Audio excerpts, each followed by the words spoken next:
Most people outside the United States believe that if you live in America and earn a decent income, money problems should disappear. From the outside, the system looks simple. Work hard, earn more, and life becomes easier. But inside the country, millions of Americans are experiencing a very different reality. Today, there are people earning $60,000, $80,000, even over $100,000 a year who still feel stressed, anxious, and constantly behind financially. They are not lazy. They are not irresponsible. Yet every month feels like a financial reset button that never actually resets anything. This raises a serious question that many Americans quietly ask themselves. If I'm earning good money, why do I still feel broke? The answer is not simple, and it's not about one mistake. It's about how money actually works in the United States today, a system that looks rewarding on paper, but feels exhausting in real life. In America, income is only one small piece of the financial puzzle. What truly determines financial stability is not how much money comes in, but how money flows out, how decisions are structured, and how the system quietly pushes people toward constant spending. For many Americans, the first shock comes after their first good job. The salary looks impressive. Friends congratulate them. Family feels relieved. But within months, the pressure begins. Rent increases. Insurance premiums rise. Taxes reduce the paycheck more than expected. Subscriptions pile up quietly. And suddenly, the extra income doesn't feel extra at all. This is where the emotional confusion begins. People start blaming themselves. They think they should be doing better. They believe that earning more was supposed to fix everything. But what no one explains clearly is that the American financial system is designed in a way where higher income often invites higher obligations, not freedom. The problem isn't money itself. The problem is how modern American life absorbs money faster than most people can emotionally track. One of the biggest hidden forces behind financial stress in the United States is something rarely talked about openly: lifestyle expansion.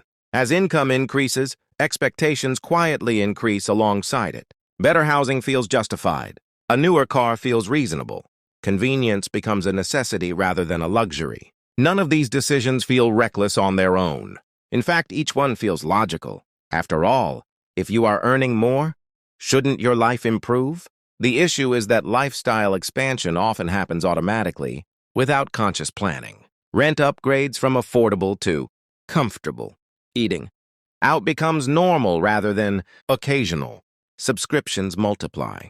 Streaming services, apps, memberships, software, each one small enough to ignore, but together powerful enough to drain momentum. In the United States, convenience is always available, and convenience almost always costs more. Another major factor is fixed expenses. Americans face some of the highest fixed living costs in the developed world. Housing, healthcare, transportation, and insurance are not optional. They are required, and these costs rise faster than wages for many people. Healthcare alone creates constant financial anxiety. Even with insurance, deductibles, copays, and uncovered expenses force people to keep emergency cash available at all times. This prevents many Americans from feeling financially secure, even if they earn well. Then there is debt. Not always reckless debt, but normalized debt. Student loans, car payments, credit cards, and personal loans quietly shape monthly cash flow. Payments become routine. Interest becomes invisible, and progress feels slower than expected. The real danger here is not debt itself, but how normal it feels. When everyone around you is carrying payments, it stops feeling like a warning sign. It becomes the default setting.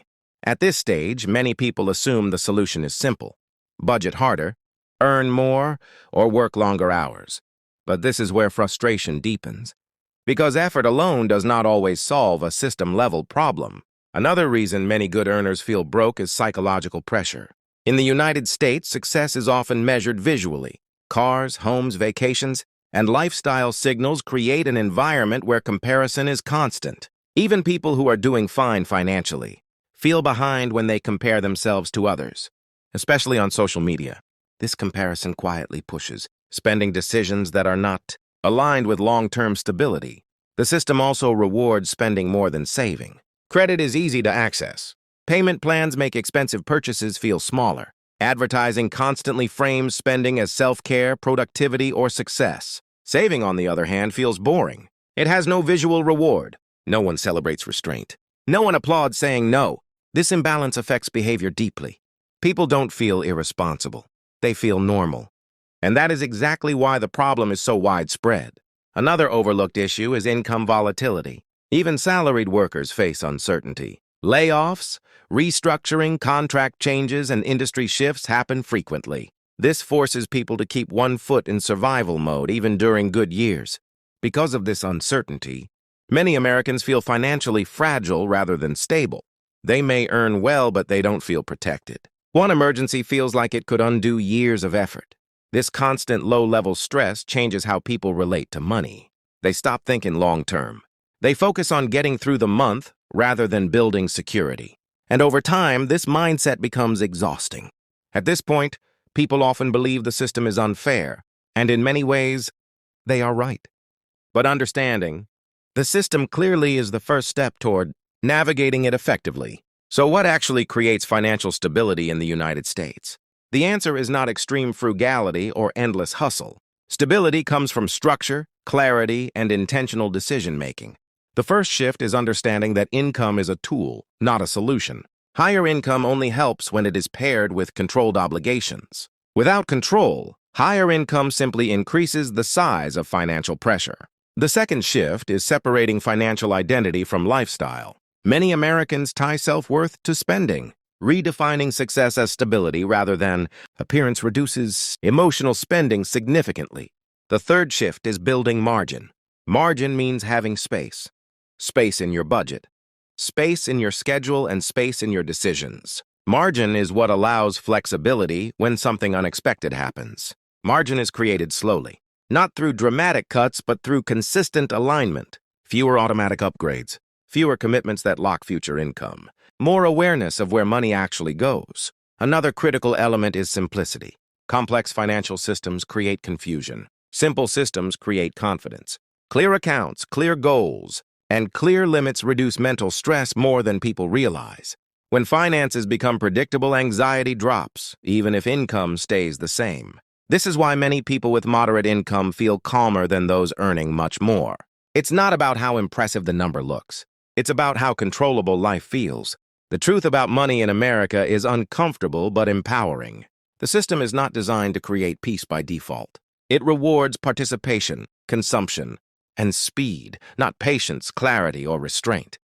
Feeling broke does not always mean you are failing. Often it means you are responding, normally to an environment that constantly pulls money outward. Financial stability is not about escaping the system completely. It's about understanding its pressure points and choosing how you respond. When people stop chasing the feeling that more money will fix everything, they start building something stronger. Control. Control over decisions. Control over obligations. Control over direction. And that control, more than any paycheck number, is what creates real financial security in the United States. This is the part of finance that rarely goes viral, but quietly changes lives.